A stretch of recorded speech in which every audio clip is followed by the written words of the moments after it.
speaking of LTOP, One Stop Shop, inarak kano dagiti aplikante. Inteman amuin.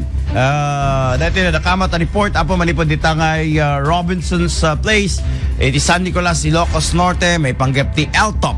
IFM News. IFM News. IFM. Inarak dagiti narway of first-time applicant manipod Ilocos Norte ken Ilocos Sur ti license to own and possess firearms one-stop shop nga indauluan ni Mayor Edmar Vincent Bonuan iti Robinson's Mall iti iliti San Nicolas. Ditoy a kompleto iti amin na pag-eksamenan kas iti neuro exam, drug test, gun safety ken dumapay. Kunat ti mayor asaanen nakasapulan nga madayupa iti ag-apply iti LTOPF gaputa adan ken asidegen iti pag-applyan digitoy ken iti lasod pa iti duang aldaw. Dati one-stop shop iti LTOPF, license to own and possess firearms nga imay dito iti mismo nga caravan grupo iti pupulis agka po iti Regional Civil Security Unit di Region 1 ken kasama ten di PNP di Ilocos Norte adadat iti amin itatatap no maisayan kat iti panakaiya sidig iti one-stop shop. May panggap di kiti agrenyo nag-aplikar ti baro nga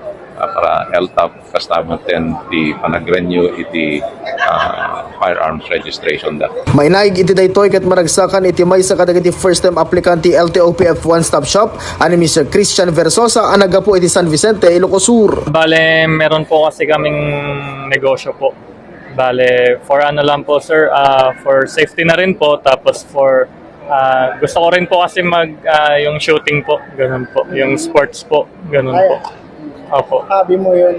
Bale, hindi pa usa ngayon, kaya po kukuha ko para yun po yung magiging hobby ko po. Gusto ko po kasi sports ng shooting po, ganun, mag-training tapos.